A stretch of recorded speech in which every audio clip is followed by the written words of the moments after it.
Bismillahirrahmanirrahim. Assalamualaikum warahmatullahi wabarakatuh. Innal hamdalillah nahmaduhu wa nasta'inuhu wa nastaghfiruhu wa nastahdihi wa na'udzu billahi min shururi anfusina wa min sayyiati a'malina. Man yahdihillahu fala mudilla lahu wa man yudlilhu fala hadiya lahu. Asyhadu an la ilaha illallah wa asyhadu anna Muhammadan abduhu wa rasuluhu la nabiyya ba'dah. Allahumma salli ala sayyidina Muhammad wa ala alihi wa ashabihi wa man tabi'ahum bi ihsanin ila yaumiddin, amma ba'd. Ma'asyiral muslimin, jamaah ibu-ibu yang dirahmati Allah Subhanahu wa taala. Pertama-tama mari kita panjatkan rasa syukur kita kepada Allah Subhanahu wa taala yang telah mencurahkan karunia-Nya kepada kita semua. Mudah-mudahan Allah menjadikan kita termasuk hamba-hamba yang bersyukur kepada Allah Subhanahu wa taala. Selanjutnya mari kita haturkan salawat serta salam kepada Nabi kita Nabi Muhammad sallallahu alaihi wasallam. Ibu-ibu yang dimuliakan Allah Subhanahu wa taala, mari kita melanjutkan kajian kita, yaitu masalah fikih, fiqhus siyam, fikih tentang puasa. Kita sudah masuk pada halaman 380, yaitu 380 kan Bu ya? Ya, 380, yaitu masalah adab puasa. Adab puasa ini, kita kalau berpuasa juga harus kita memperhatikan adabnya. Meskipun hal ini tidak membatalkan puasa kita, namun agar kita ini di saat kita berpuasa kita mendapatkan pahala lebih banyak lagi puasa tersebut. Pertama yaitu masalah sahur. Rasulullah SAW bersabda, kata Nabi apa? Tasahharu fa inna fis sahuri barakah. Tasahharu fa inna fis sahuri barakah. Makan sahurlah kalian, karena di dalam sahur itu ada berkahnya, ada barakahnya. Bahkan meskipun kata Nabi itu walau bi jur'ati ma'in, meskipun hanya seteguk air saja, itu sudah dinamakan sahur. Nah, disunnahkan bagi ibu-ibu ini untuk mengakhirkan sahur. Bukan sahur itu pertengahan malam, di tengah-tengah malam itu tidak dinamakan sahur. Sahur itu artinya kan berada di jam 3, itu sahur namanya. Sepertiga malam itu dinamakan sahur. Sebagaimana kata Al-Quran, wabil asharihum yastaghfirun, yaitu di waktu sahur mereka ini beristighfar. Maka paling utama kita di waktu sahur yang kita kerjakan apa? Selain berbuka puasa, itu berdoa. Nah, ini Ibu jangan sampai kita lupakan, di waktu sahur itu adalah waktu yang paling berkah sekali. Di seluruh malam kita ini, dari siang sampai malam, yang paling berkah itu ada di waktu sahur. Yang paling mustajab doa kita, paling baik untuk kita beristighfar itu di waktu sahur. Sambil kita, ibu-ibu sambil makan, buat makanan buat keluarga ini, maka di situ banyak istighfar, astagfirullah, astagfirullah, astagfirullah. Nah, ini jemaah sekalian, ini Zaid bin Sabit, dia berkata, kami melakukan sahur bersama Nabi, kemudian beliau beranjak untuk mengerjakan sholat. Zaid bin Sabit, Sabit. Anas bertanya, maksudnya Anas ini bertanya kepada Zaid bin Sabit, berapa lama waktu antara azan subuh dan sahur? Zaid bin Sabit menjawab, kira-kira selama orang membaca 50 ayat. Jadi di sini berapa lama antara azan subuh dan waktu sahur tersebut? Waktu Nabi SAW makan itu, antara dia makan dengan azan itu kira-kira berapa lama itu? Nah, kata beliau, yaitu kira-kira membaca 50 ayat. 50 ayat, tergantung ayat mana yang kita baca dulu ini kan. Kalau juz surah An-Naba itu berapa ayat tuh? 40 ayat itu. Tapi kan itu pendek-pendek itu. Ya kira kita ambillah 1 jaman lah. Kalau jam 4 sekarang sahur subuhnya 4.30 ya, maka kita sahur itu setengah 4. Nah, itu yang terbaik sahurnya di situ. Waktu terbaik untuk makan sahur ya waktu segitulah 1 jam. Ya, jemaah sekalian. Jangan sahur jam 2 atau ya jam 3 kurang baik lah, atau setengah 3. Baiknya ya tergantung tadi itu 1 jaman mau subuh itu cukuplah untuk waktu sahur. Nah, apabila azan subuh dikumandangkan padahal engkau belum selesai makan sahur atau makanan serta minuman masih berada di tanganmu, maka engkau boleh menyempurnakan sesuap makanan engkau atau seteguk minuman. Jadi kalau kita ini mendengar azan sedangkan di tangan kita ini masih ada minuman,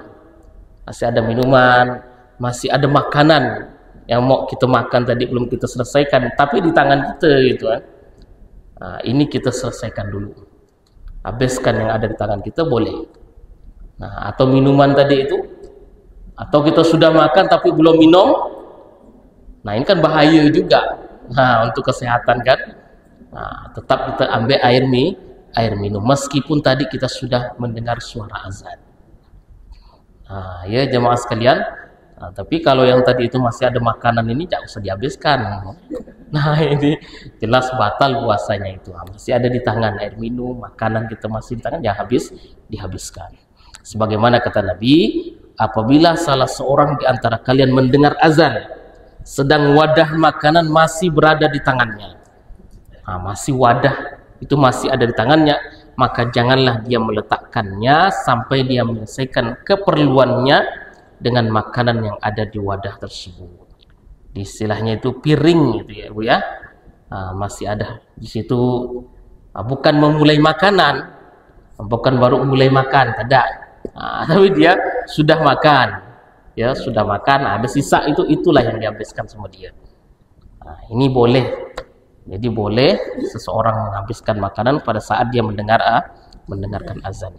Yang kedua, ini menahan diri dari apa saja yang membatalkan puasa, berupa yaitu perbuatan sia-sia, berkata kotor, berdusta dan sejenisnya. Nah, ini harus kita perhatikan jemaah sekalian, yaitu perkataan sia-sia yang tidak ada manfaatnya, atau juga istilahnya menonton film atau video atau apa yang tidak ada manfaatnya, ini bisa mengurangi pahala kita.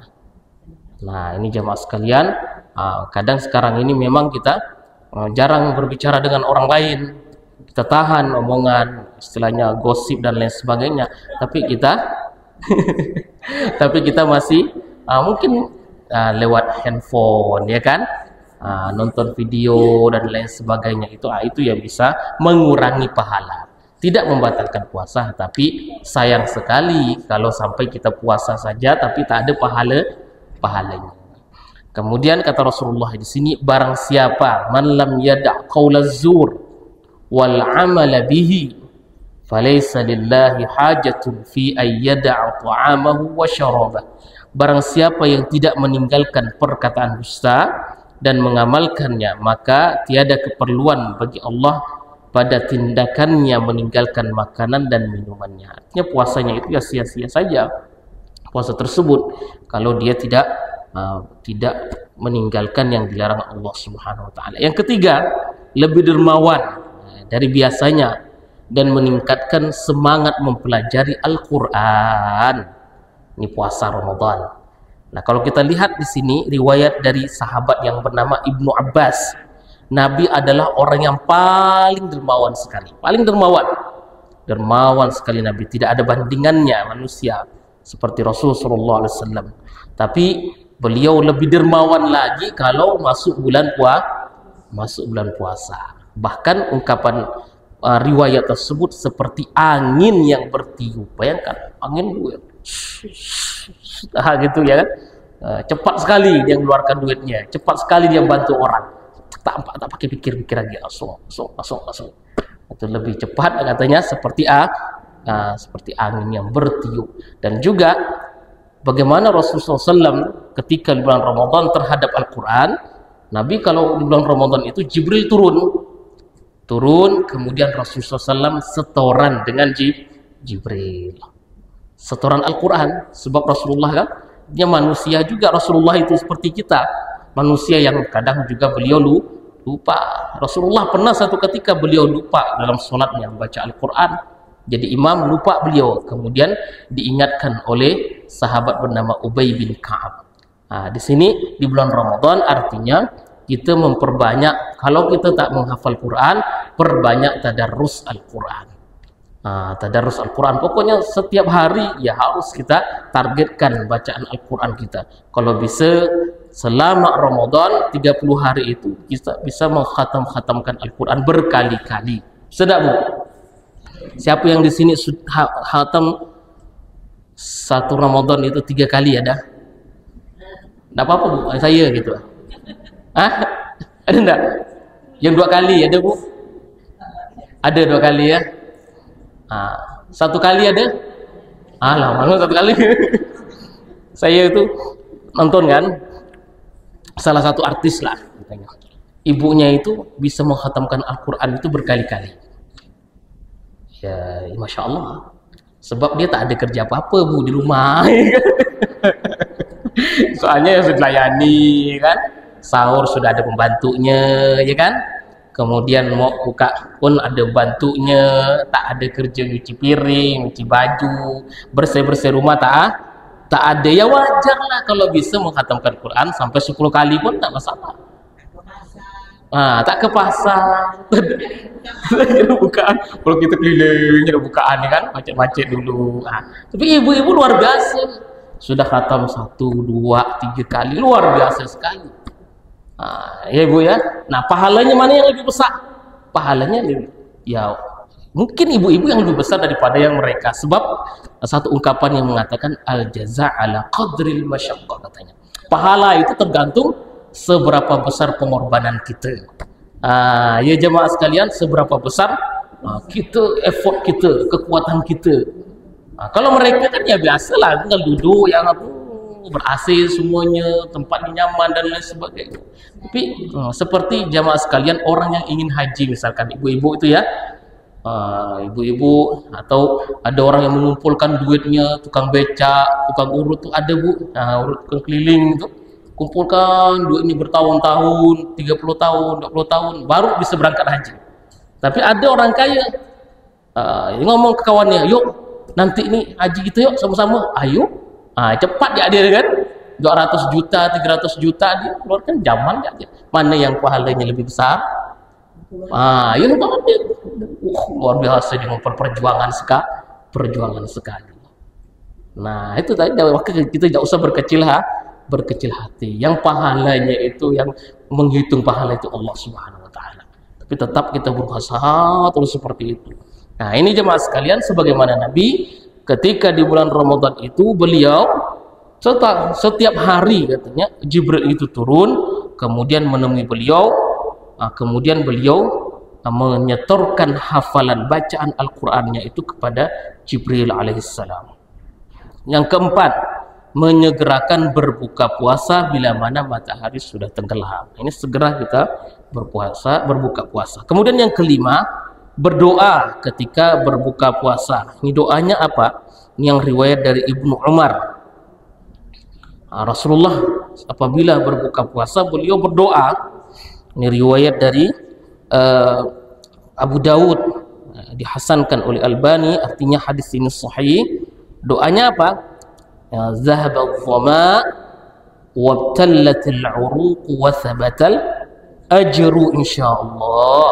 Nah ini Zahaba adh-dhama, artinya ini telah hilang rasa dahaga ini, telah basah urat leher, dan telah ditetapkan pahala jika Allah menghendaki. Hafal nih ibu-ibu, Zahaba adh-dhama. Baca bismillah dulu. Ini kita baca bismillah dulu. Kalau makan kan bismillahirrahmanirrahim, minum, selesai kita minum, selanjutnya baru kita baca ini. Ya. Ini minum dulu, bismillah dulu, habis itu baru doanya. Ini doanya.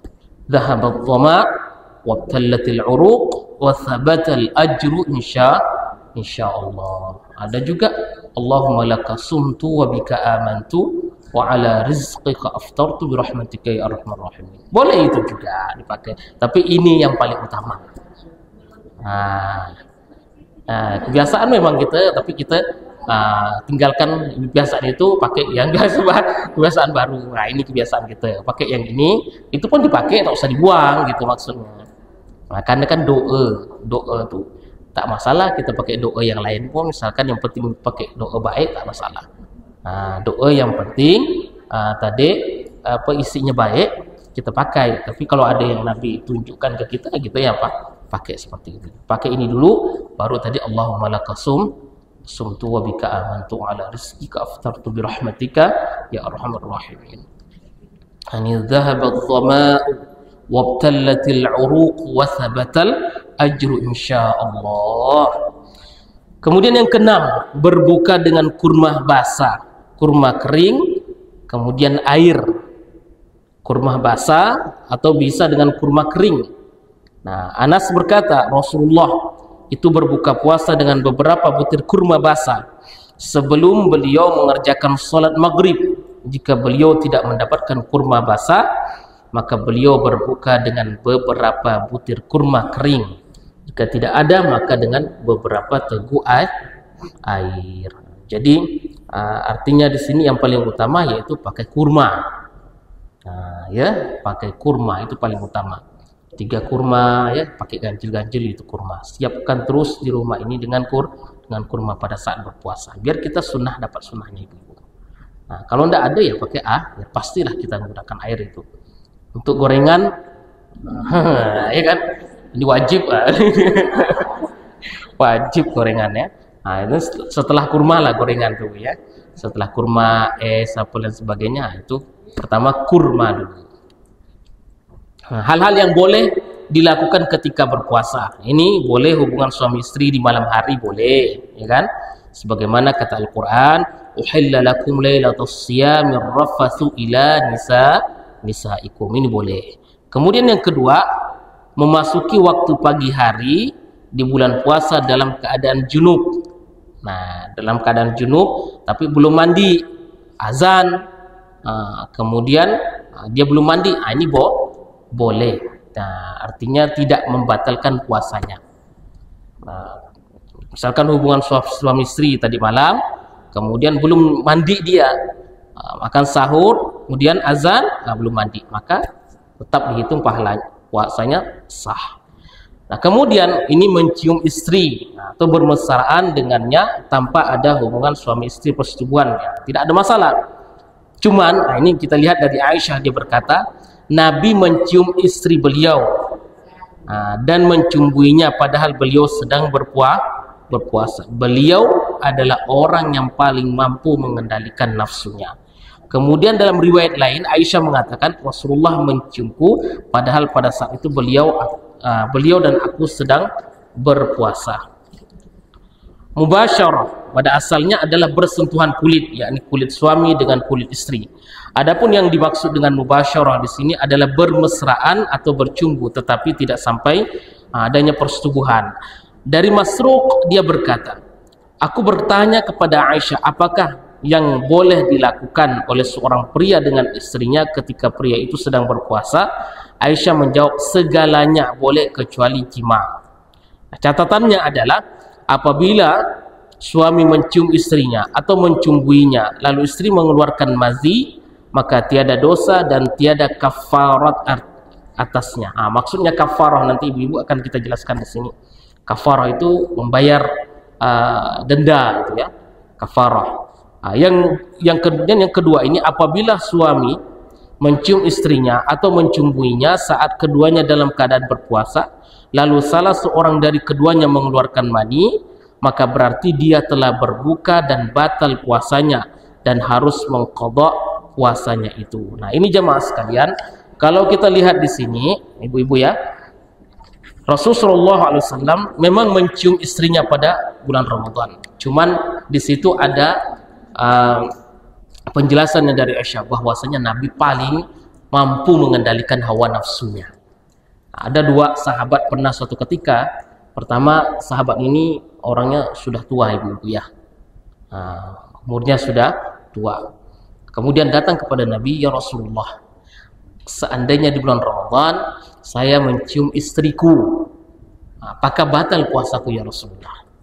Kata Rasulullah, tidak batal, kata Nabi. Itu perumpama engkau berkumur-kumur di bulan Ramadan. Berkumur-kumur di bulan Ramadan. Apakah berdampak terhadap puasamu? Tidak ya Rasulullah. Begitu juga kau mencium istrimu tidak masalah. Tapi kemudian tak lama setelah itu datang pemuda tapinya masih muda. Bertanya kepada Nabi, ya Rasulullah, seandainya saya mencium istriku dalam Ramadan, bagaimana hukumnya Rasulullah? Batal tak puasa saya? Batal, kata Nabi. Nah, tengok perbedaannya jawaban Nabi ini. Satu dengan yang lain kan beda. Maka di sini hukumnya itu tergantung pada situasi orang tersebut. Kadang Nabi itu berfatwa gitu tuh, Bu. Kadang orang beda, yang satunya beda karena situasinya orangnya seperti apa. Ya. Nah, kalau ini udah tua ya enggak masalah, ya kan? Tapi kadang tua pun dia tua keladi kata orang itu kan. Makin tua makin jadi katanya kan. Tapi insya Allah kalau yang penting dia mampu. Tapi kalau yang muda ini lebih dihindari untuk seperti itu ya. Sebab apa? Hukumannya itu besar sekali. Maksudnya hukumannya itu kafarahnya. Dia harus pertama, kalau seandainya dia keterusan seperti itu, hubungan suami istri berlanjut, maka dia harus berpuasa selama 2 bulan berturut-turut. Rida, 1 hari tak mampu dia, gitu kan. Apalagi 2 bulan. Kemudian kalau dia tak mampu, dia harus memerdekakan hamba sahaya. Kita mau cari mana hamba saya, ibu? Tak ada di Pontianak hamba saya kan. Budak Pontianak banyak gitu kan. Budak-budak Pontianak banyak. Hamba budak yang sebenarnya tak ada gitu kan. Ketiga, dia harus memberikan makanan 60 orang miskin. 60 orang miskin. Nah, ini kalau dia seperti itu pilihannya. Ini pernah satu riwayat itu ada salah seorang sahabat yang terjadi seperti ini, ibu-ibu. Ternyata sahabat pun gitu kan. Bukannya ternyata sahabat itu semuanya lurus-lurus ya. Ada, ibu-ibu. Ada sahabat pun mencuri itu. Ada nggak sahabat mencuri, ibu-ibu? Nah, itu sahabat Nabi. Yang di situ ada Rasul sallallahu alaihi wasallam. Ada sahabat yang berzina pun ada. Ya berzina dia, Bu. Ya kan? Pernah ceritanya adalah yang lain, Bu ya. Ketika sahabat tersebut, ya Rasulullah, saya berzina ya Rasulullah. Rasulullah diam. Kemudian sahabat ini ngomong, ya Rasulullah, saya telah berzina. Rasulullah tak mau dinengok. Dan di sini orang itu, ya Rasulullah, saya berzina. Gini ya Rasulullah, kata. Berpaling Rasulullah itu. Kemudian ya Rasulullah, saya sudah berzina ya Rasulullah. Kemudian Nabi mengatakan, coba kecium mulut dia nih. Mungkin dia ada pengaruh alkohol atau apa.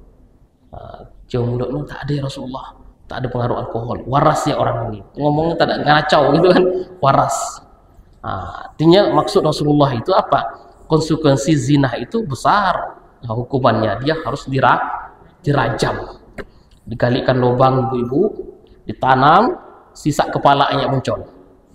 Nah, kalau dia ini sudah menikah, artinya dia selingkuh. Sudah menikah. Iya, Bu ya? Dia ini selingkuh, kemudian ditanam hidup-hidup sisa kepalanya. Kemudian dirajam ramai-ramai, lempar pakai batu sampai mati. Ya kan? Kira-kira kalau seperti ini hukumannya depan jamaah seperti ini, ada tak mau melakukan seperti itu? Perselingkuhan ada tak? Tak ada kan? Ngeri, apa sampai mati.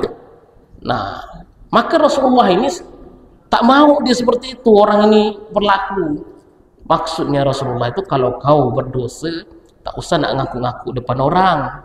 Kalau kau berdosa, minta ampunlah kamu langsung kepada Allah, saya ini bukan tempat orang yang mengampunkan orang, bukan. Kalau Allah tuh sudah menutup dosa kau, ulah ditutup rapat-rapat, tak usah kau umbar-umbar dosa tu. Sebab ada orang tu sekarang kalau ketemu kawan dulu saya tu, main perempuan berapa orang dah perempuan saya ini kan, mabuk tu pernah ada saya, itu kan dosa. Tapi diungkapkan, padahal Allah sudah nutup dosanya. Orang seperti itulah yang tak akan diampuni dosanya sama Allah Subhanahu Wa Taala. Sebab sudah ditutup rapat, tapi dia mengeluarkan membar dosanya. Nah begitu juga Nabi tak mau sebenarnya orang tersebut ceritakan dosanya. Kalau kau mau minta ampun, bersihkan dosamu, ya sholat, puasa, berdoa kepada Allah. Nah, itu saja cukup. Tapi ini orang ini pingin sekali dibersihkan dosanya, sampai dia akui dosanya itu. Akhirnya Rasulullah ngomong, kalau begitu kata Nabi, nah kalikan dia lubang. Kalau betul-betul dia dikalikan lubang, tajam, yes, tajam, semua mati. Kemudian darahnya itu ciprat kena sahabat. Pada sahabat, salah seorang sahabat yang mengatakan Khalid bin Walid, maki-maki itu sahabat itu kan, weh marah di sama yang itu ya, yang tadi itu jenazah tadi itu. Kata Nabi, hati-hati kata Rasulullah, sebab orang ini sudah bertobat dengan taubatan nasuha. Seandainya tobatnya ini dibagikan kepada seluruh penduduk manusia, maka dosanya cukup mereka ini dihapuskan disebabkan tobat orang tersebut. Tobat nasuha betul-betul ya. Mana ada orang yang mau hapus seperti itu kan? Masuk mati. Dalam riwayat yang lain itu ibu namanya dia Ma'is. Ada lagi riwayat yang lain, perempuan yang mengaku dosanya. Perempuan ini mengaku dosanya di hadapan Nabi. Nabi pun tak mau. Paling gini bang, tapi perempuan itu benar-benar, ya Rasulullah, saya telah berzina. Ini saya tengok nih, saya sudah hamil ya Rasulullah, kandungan saya. Kata Nabi, kalau begitu pulang kamu, suruh pulang nanti kalau kau sudah melahirkan datang lagi. Nah ternyata betul bu, datang dia, ya Rasulullah, ini anak saya ya Rasulullah, anak saya. Kata Nabi, pulang lagi kau, pulang sampai anak ini bisa makan. Nah ini sudah tahun kan bu ya, bayangkan apa maksud Rasulullah itu mengulur-ulur waktu itu. Maksudnya supaya orang ini berpikir balik, tak usah lagi datang ke saya, taubat ya kau selesaikan dosaku sama Allah Subhanahu Wa Taala, tak ada masalah. Tapi perempuan ini ingin betul-betul dibersihkan, datang lagi kepada Nabi, Rasulullah, anak saya sudah bisa makan. Dan Nabi ya serahkan anak tersebut kepada sahabat. Kemudian perempuan ini pun dirajam. Ada kisah seperti itu. Artinya jemaah sekalian, di zaman sahabat itu tidak semuanya artinya baik-baik. Ada yang berdosa, itu menunjukkan bahwa sisi kemanusiaan. Tapi setelah dia berdosa, segera dia bertaubat kepada Allah Subhanahu Wa Taala. Nah ini pasti Allah akan mengampuninya. Nah ceritanya tadi ini sahabat itu, ya Rasulullah katanya, waqa'tu zawjati fi Ramadan, ya Rasulullah, saya hancurlah saya Rasulullah, rusaklah saya, berdosalah saya di bulan Ramadan ini, saya hubungan suami istri. Wah kata Nabi, berarti kau harus puasa 2 bulan berturut-turut. Ya Rasulullah, mana mampu saya, ya kan, 1 hari saya tak mampu, apalagi 2 bulan berturut-turut. Hari ini puasa, besok pokoknya sampai 2 bulan tak berturut-turut, saya tak mampu ya Rasulullah. Kalau begitu kamu harus membebaskan hamba sahaya. Ya Rasulullah, membebaskan hamba sahaya bukan 1-2 juta, itu sampai ratusan juta ibu-ibu jemaah sekalian, manusia yang harus dibebaskan. Tak mampu gak dia? Kalau begitu kata Nabi, kamu harus memberikan makan sebanyak 60 orang miskin. Ya Rasulullah, mana saya punya duit? Mana saya punya duit ya Rasulullah? Harusnya mikir Rasulullah, cuma orang ini kan hukuman tak mampu semua dia, mesti harus jatuhkan. Akhirnya Rasulullah nengok rumah, tengok situ. Terus anak ini, anak ada sebakul kurma. Akhirnya Rasulullah sedekah sama dia.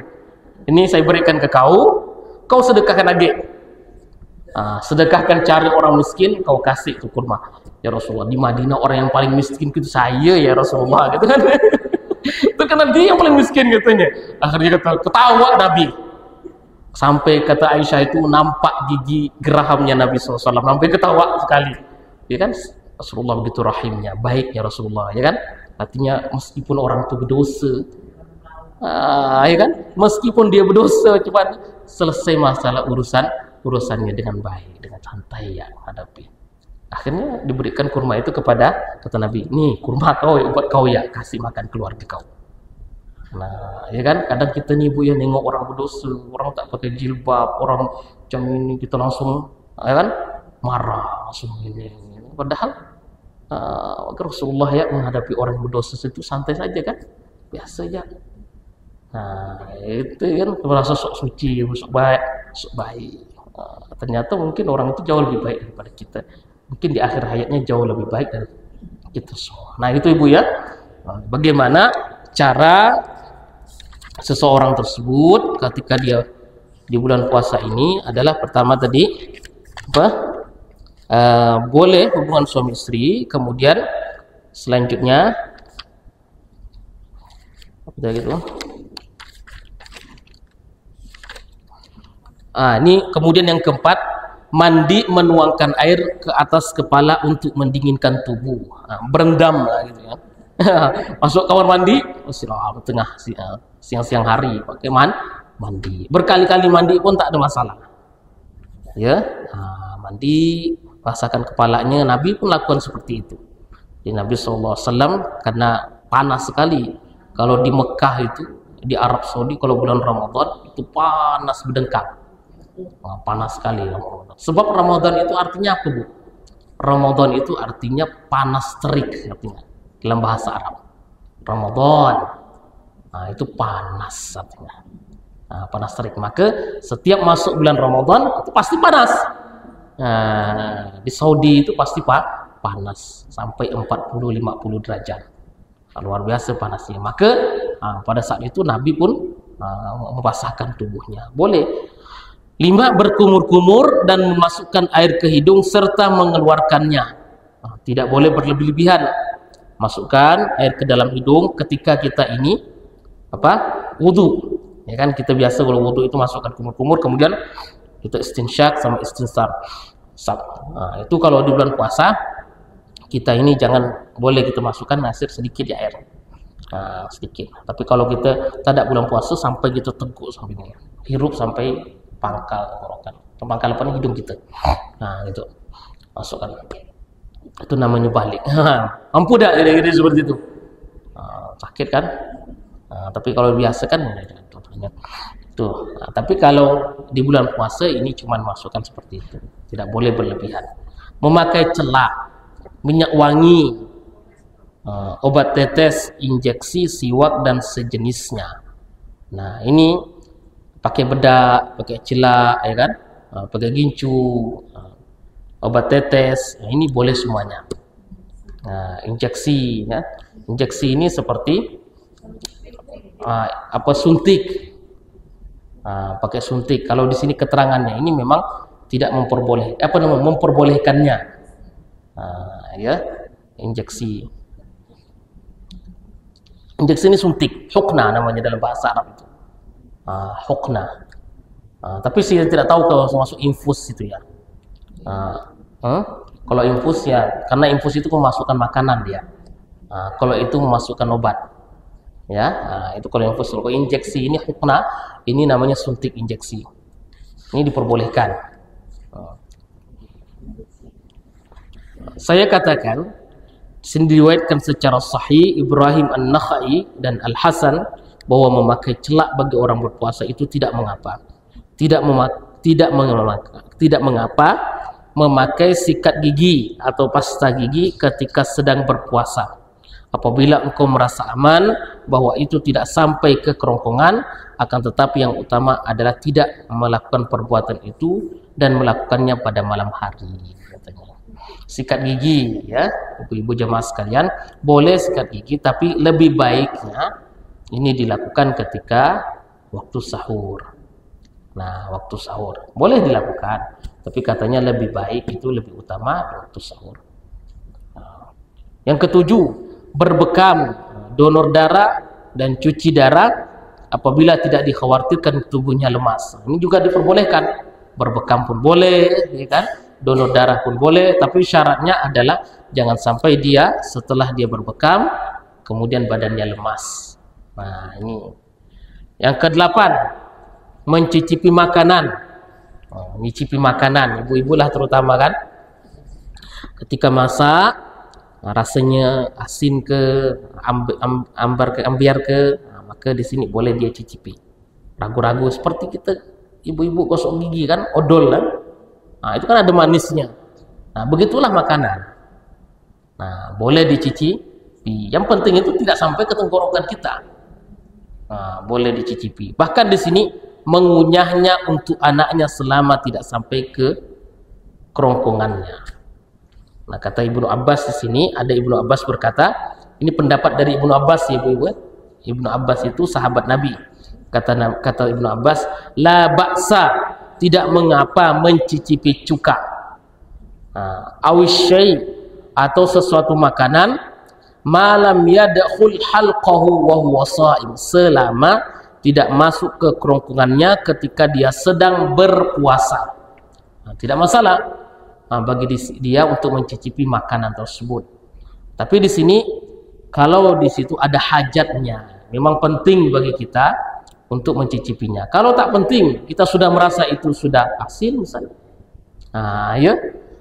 Sudah asin atau sudah pas lah, kan ibu-ibu udah terbiasa namanya masak. Udah tahu dah ini berapa takaran dan lain sebagainya. Tak perlu ada kepentingan untuk merasakan, ya tidak usah dirasakan gitu. Tapi kalau perlu dirasakan, ya boleh dirasakan. Maka di sini wa dzauqut ta'am, kata ulama ini ketika dia memberikan komentar terhadap perkataan sahabat tadi, wa dzauqut ta'am yukrahu li ghairi hajatin lakin la yuftiruhu wa amma lil hajah fahuwa kal matmadah. Nah, mencicipi makanan bagi orang yang berpuasa hukumnya makruh apabila tidak ada keperluan untuk itu. Akan tetapi tidak membatalkan puasanya. Adapun bila itu dilakukan karena ada keperluan, maka kedudukannya seperti berkumur-kumur. Jadi jemaah sekalian, kalau ibu-ibu kan sudah, tadi saya katakan, sudah tahu takaran-takarannya, garam dan lain sebagainya, tak perlu untuk dirasa. Ya, ini kan tidak ada hajat untuk merasakannya. Nah, kemudian yang ke-9 ini makan dan minum karena lupa. Yang 10, muntah secara tidak sengaja. Hal-hal yang membatalkan puasa dan menjadikan orang yang berpuasa harus berbuka. Nah, ini yang hal-hal yang membatalkan puasa dan wajib mengqadha saja. Wajib mengqadha artinya wajib dia bayar saja. Nah, wajib dia bayar. Pertama, makan dengan sengaja dan ingat sedang berpuasa. Artinya dia sengaja makan gitu. Dia hanya wajib mengqadhanya. Yang kedua, minum. Tadi sama aja dengan makan tadi kan. Ketiga, sengaja muntah. Keempat, haid. Kemudian nifas. Ini hanya diqadha saja, dibayar saja. Catatannya, wanita mengalami haid pada siang hari puasa, maka puasanya batal dan tidak perlu meneruskan puasanya sehingga maghrib. Kalau dia haidnya, jadi di waktu jam 3 sore haid, maka tak perlu dia melanjutkan puasanya tersebut. Makan ya, kan? Nah, tapi dia harus menyembunyikan buka puasanya dari pandangan anak kecil, jangan diperlihatkan. Kemudian yang kedua, wanita mengalami haid pada bulan Ramadan, kemudian dia mendapati dirinya suci pada siang hari, maka dia tidak harus menahan diri dari makan dan minum. Ibu-ibu jemaah sekalian, kalau dia suci pada siang harinya ini, tak perlu dia menahan makan dan minum, ya tetap biasa makan dan minum. Nanti ketika besoknya baru dia puasa. Jika suaminya pulang dari bepergian dalam keadaan tidak berpuasa, maka sang suami boleh dia menyetubuhi istrinya. Itu masalah ini sudah dipaparkan pada bagian yang lalu. Ya, kemudian wanita haid mendapati dirinya suci sebelum terbit fajar dan dia sudah berniat puasa, maka puasanya sah walaupun dia menunda mandinya hingga sesudah terbit fajar. Nah, ya, kemudian mengeluarkan mani dengan sengaja. Ketujuh, berniat untuk membatalkan puasanya. Kemudian yang ke-8, murtad dari Islam. Nah, yang B ini yang membatalkan puasa dan wajib mengqadha serta kafarat yaitu persetubuhan. Nah, ini jamaah sekalian telah saya sampaikan tadi kan. Yang ada yang diqadha saja tadi, yang diqadha itu seperti nifas, haid, makan dan minum secara sengaja, muntah dengan sengaja, ya kan? Ini hanya diqadha saja. Tapi kalau yang ini, yang B ini adalah selain dia mengqadha, dia juga harus membayar kafar. Tadi kafaratnya apa tadi itu? Nah, dia puasa 2 bulan berturut-turut. Kemudian kalau dia tak mampu, membebaskan hamba sahaya. Kalau dia tak mampu, kemudian dia memberikan makan orang miskin sebanyak 60 orang miskin. Ibu-ibu sampai di sini ada yang ingin bertanya?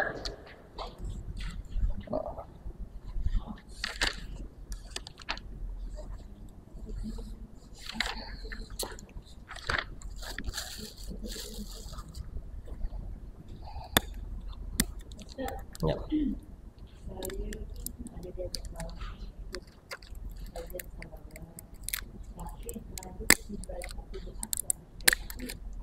Di baiat ini seperti bersaksi lah Bu ya. Nah, baiat itu ada perjanjian. Nah, perjanjian untuk setia kepada orang tersebut. Nah, ya, biasanya baiat kayak gini ini ada jamaah-jamaah tertentu Bu. Ya, jamaahnya itu eksklusif. Ya, sebentar dulu. Kalau kita kajian-kajian yang biasa-biasa NU Muhammadiyah ya, Salafi dan lain sebagainya tak ada baiat itu. Nah, tapi kalau udah baiat itu biasanya LDII, ya kan, tarekat-tarekat tertentu itu pakai baiat. Tapi saya rasa sih tidak perlu sebetulnya baiat. Sebab baiat itu awal mulanya itu di zaman kekhalifahan dulu gitu kan. Zaman kekhalifahan ketika Rasulullah meninggal, kemudian untuk memilih pemimpin pada saat itu maka adalah baiat itu. Baiat para sahabat kepada salah seorang pemimpin yaitu Abu Bakar. Mereka berbaiat, berjabat tangannya untuk setia patuh kepada pemimpinnya. Nah, itu artinya baiat itu. Patuh. Seperti dia harus patuh sehingga nanti kalau sudah berbaiat biasanya nanti ada turunannya. Kalau dia tak patuh nanti hukumannya seperti ini. Di baiat. Setahu saya kalau ada baiat seperti itu ada jamaahnya. Jadi terikat biasanya itu. Biasa jamaah tadi LDII, ya kan? Apa namanya? Kajian selawat ya gitu.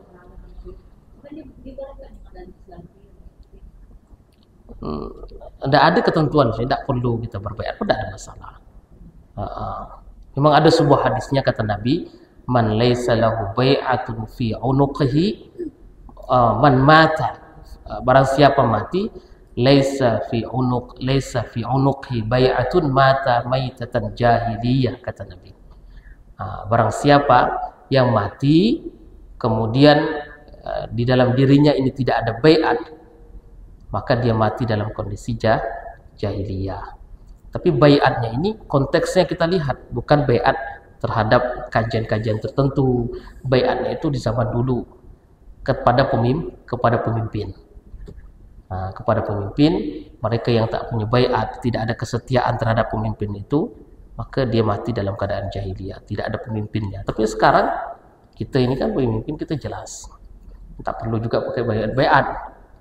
Nah, itu maka di sini tidak perlu baiat seperti itu. Tapi kalau ibu seperti itu sih saran saya tak usah lah, ya kan? Ada apa namanya istilah baiat itu tidak perlu. Biasanya kalau baiat digunakan tuh tadi tuh LDII, tahu enggak LDII Bu? Kalau kita masuk ke masjidnya, dia cucinya, ya kan?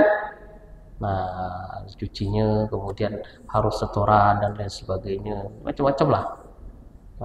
Dia punya. Tidak ada, setahu saya tidak ada. 4 mazhab pun tidak ada bersih. Imam Hanafi juga tidak pun. Ini juga Hanafi, Syafi'i tidak pun. Tidak ada istilah bayat. Apa nama jamaah salawat? Salawatnya apa nama?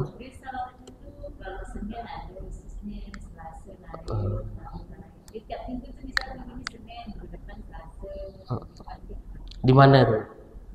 Di Ustaz Jalal. Ustaz Jalal. Oh, Jalal yang di ini ni kah? Saya tu diajak kawan tapi tidak boleh. Di Ustaz Jalal yang di ini kan? Di jalan apa? Nilam kan? Punya pondok Ar-Rahim kan? Saya tak tahu. Pondok Ar-Rahim masih tampil juga kan? Ada masjid belakang pondoknya. Pondoknya nama Pondok Ar-Rahim. Pondok Ar-Rahim. Kalau saya ini dia ni bayar ni setiap bulan Saban. Oh iya. Kalau saya sih tidak sepemahaman kayak gitu. Kalau saya sih tidak sepemahaman istilah bayat gitu. Kalau mau selawatnya, gitu kan? Kalau mau selawat. Saya kan pernah saya ungkapkan bahwa selawat yang paling utama itu adalah selawat Ibrahimiyah. Itu yang paling utama, sepakat semua ulama itu paling afdal. Tak perlu kita nyari selawat-selawat yang lain yang dikarang-karang manusia. Selawat ini, selawat dikarang ini Habib ini, ulama ini. Tidak ada. Pokoknya Rasulullah mengatakan selawat yang paling utama Ibrahim. Itu yang amalkan dia. Allahumma shalli ala Muhammad wa ala Muhammad kama shallaita ala Ibrahim wa ala ali Ibrahim. Itu ya selawatnya. Kalau ibu suka selawat mungkin pelancar rezeki dan lain sebagainya, pakai selawat Ibrahimiyah. Nah, tak usah pakai selawat-selawat yang lain. Nah, itu kira-kira yang bisa saya jawab.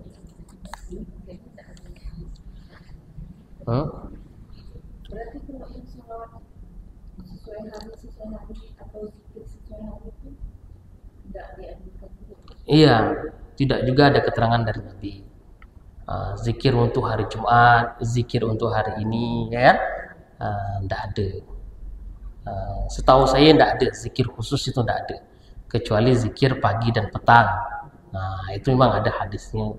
Kita bagi zikir ini, barang siapa yang baca zikir di pagi dapat ini ada. Tapi kalau untuk hari ini zikirnya apa? Zikir apa? Itu hanya biasa rekaan buatan manusia aja itu ya.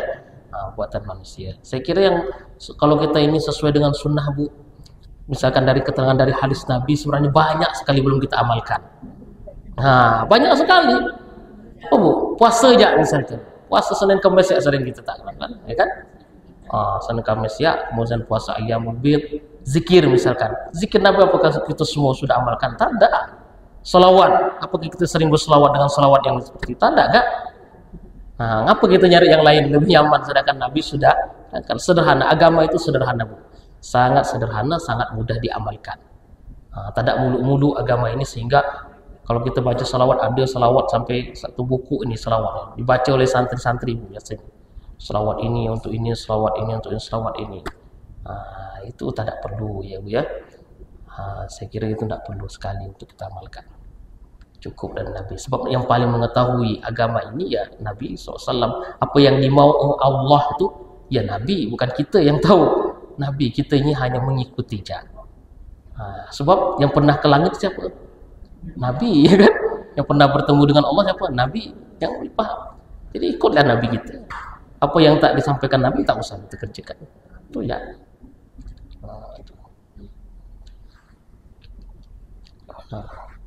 Ada lagi jemaah sekalian?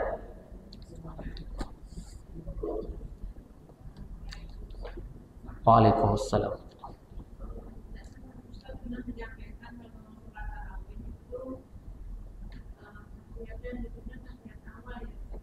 Ya. Baca kita itu.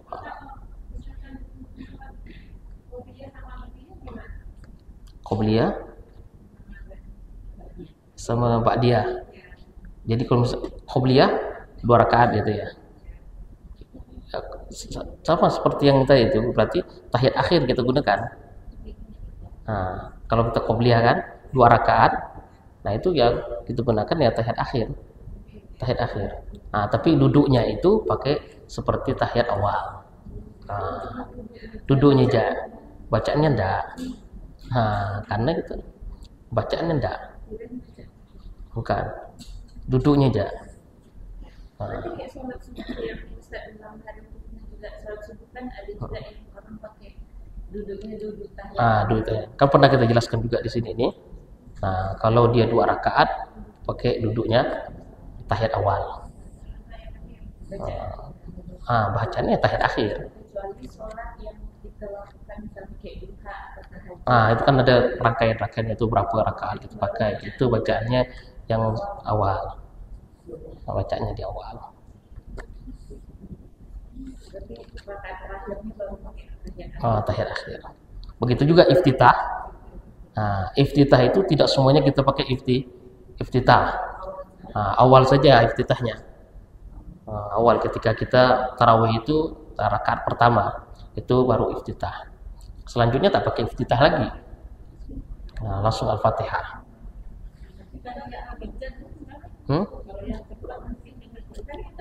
Yang pertama aja, rakaat pertama aja. Ketika pertama.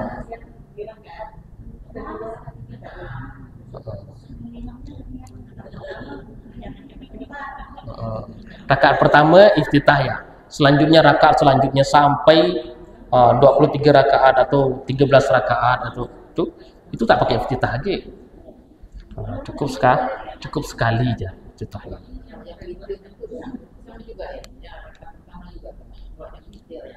Witir.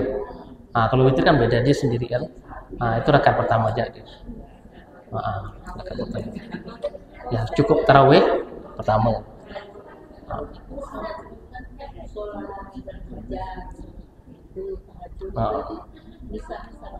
Sama rakaat pertama. Jadi iftitahnya rakaat pertama. Kemudian duduknya ya duduk seperti tahiyat awal. Seperti duduk tahiyat awal. Kalau terakhir baru kita tahiyat akhir. Sholawatnya pun sholawat yang sampai at-tahiyatul mubarakatus shalawatut thayyibatun. Sampai itu ya sampai kemudian sholawat Ibrahimiyah itu nanti terakhir. Itu. Ibrahimiyah.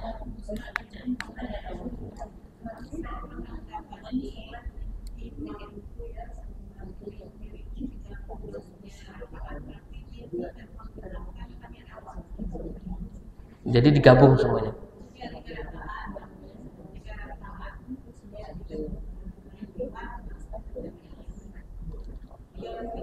Tiga rakaat semuanya.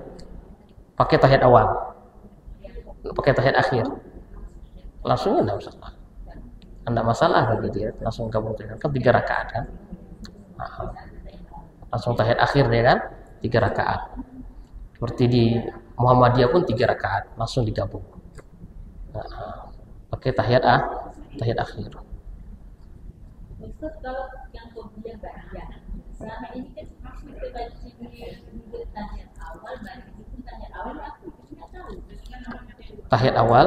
Kan kemudian yang menunjukkan itu kan tahiyat awal, itu tahiyat awal Tahiyat selama ini. Enggak masalah. Enggak masalah, tapi nanti kan kita kalau misalkan qobliyahnya 2 rakaat, ya pakainya tahiyat awal maksudnya bacaannya kan apa? Tahiyat awal enggak. Pakai tahiyat akhir. Enggak masalah, enggak apa-apa. Anda tahu kan Bu ya? Itu pun bacaan itu bukan rukun. Ya kan? Bukan rukun, sehingga kalau rukun kan batal buat salat kita. Itu bukan rukun. Itu hanya wajibnya saja. Tahiyatul mubarakatus salawatut thayyibat. Itu dia wajib. Kalau kita lupa, itu pakai sujud sahwi. Itu wajib. Bukan rukun. Yang rukunnya itu ketika ibu sujud itu rukun. Kalau lupa berarti harus ganti. Duduknya juga tahiyat akhir itu rukun. Sehingga kalau misalkan lupa, cuma lupa tahiyat akhir, enggak mungkin kan? Itu tahiyat akhir lupa. Artinya itu jadi rukun. Bacaannya itu subhana rabbiyal azim, kemudian subhana rabbiyal ala, itu wajibnya. Bukan rukunnya. Jadi kalau misalkan itu lupa, artinya kita sujud sahwi. Kalau Al-Fatihah lupa, itu berarti kita harus ganti. Itu rukun. Berarti kalau misalkan ibu kemarin lupa, tak ada masalah, tak harus. Karena udah lupa. Tahiyat pakai tahiyat akhir. Kata, duduknya tahiyat awal. Lagi Bu?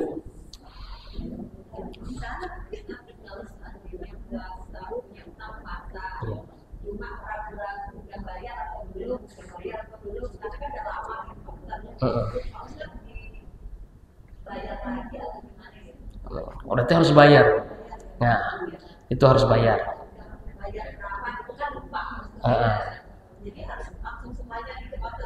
Ya harus. Iya harus bayar. Harus bayar.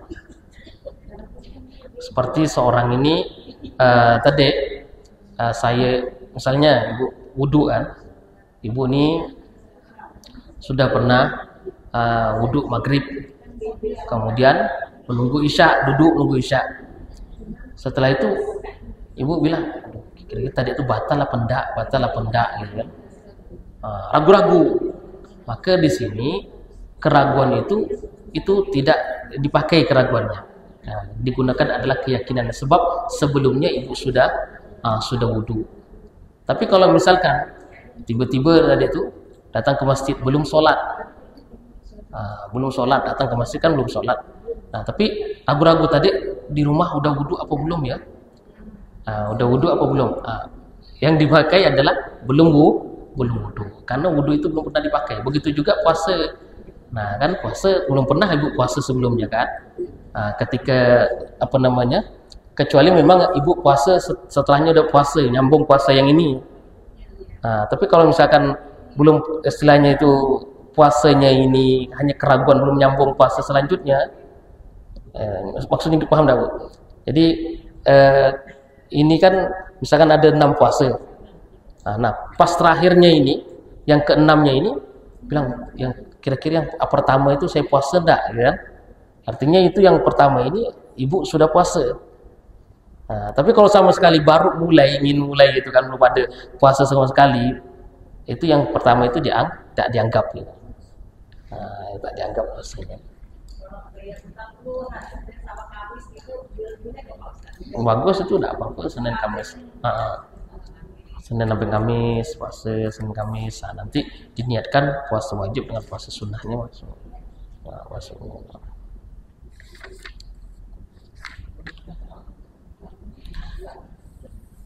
Baiklah Bu, sekian yang bisa saya sampaikan.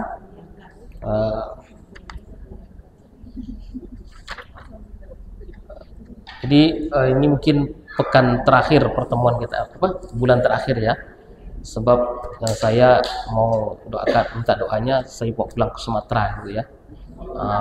Sumatera ngantar istri yang sana. Tapi bulan puasa balik lagi saya sini. Jadi nanti mungkin yang mengisi Ustazah Heri Yastuti sampai nanti pas bulan Ramadan.